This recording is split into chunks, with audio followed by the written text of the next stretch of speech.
ചില ആൾക്കാർ ശ്രദ്ധിച്ചിട്ടുണ്ടോ എന്നറിയില്ല.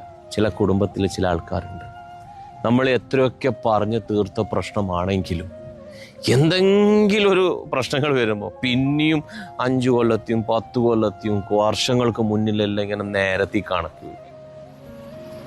ഒരിക്കൽ നമ്മൾ ചെയ്തത് അത് തെറ്റായാലും ശരിയായാലും എന്തോ ആയിക്കോട്ടെ, അത് പറഞ്ഞ് നമ്മൾ തീർത്തു. പിന്നെ ഒരു പ്രശ്നം വരുമ്പോൾ ആ പഴയത് എടുത്തിട്ട് വരല്ലേ. എന്താണോ നിങ്ങളുടെ മുന്നിലെ പ്രശ്നം അത് തീർക്കാമോ? അങ്ങനെയാ വേണ്ടത്. പക്ഷെ പല ആൾക്കാരും ചില കുടുംബത്തിലുണ്ട്, ചില ആൾക്കാർ എന്തായാലും ഉണ്ട് ഇങ്ങനെ ആറ്റിറ്റ്യൂഡും വെച്ച് നടക്കുന്ന ആൾക്കാർ. എന്നെ അങ്ങനെ ചെയ്തില്ലേ, എന്നെ ഇങ്ങനെ ചെയ്തില്ലേ. എന്തിന്? കഴിഞ്ഞത് നിങ്ങളോട് അവർ വന്ന് പറഞ്ഞ് ഒഴിവാക്കി ക്ഷമിച്ച സംഭവം പിന്നെയും ഇങ്ങനെ എടുത്ത് ചവയ്ക്കേണ്ട ആവശ്യം എന്താ ഉള്ളത്? നിങ്ങൾ ആ ചവച്ച് തുപ്പുമ്പോൾ അതിങ്ങനെ നിങ്ങളുടെ മനസ്സിൽ തന്നെ വൈരാഗ്യം കൂട്ടേന്ന് അത് മനസ്സിലാക്ക്. കഴിഞ്ഞത് കഴിഞ്ഞു, അത് പറഞ്ഞു തീർത്തു.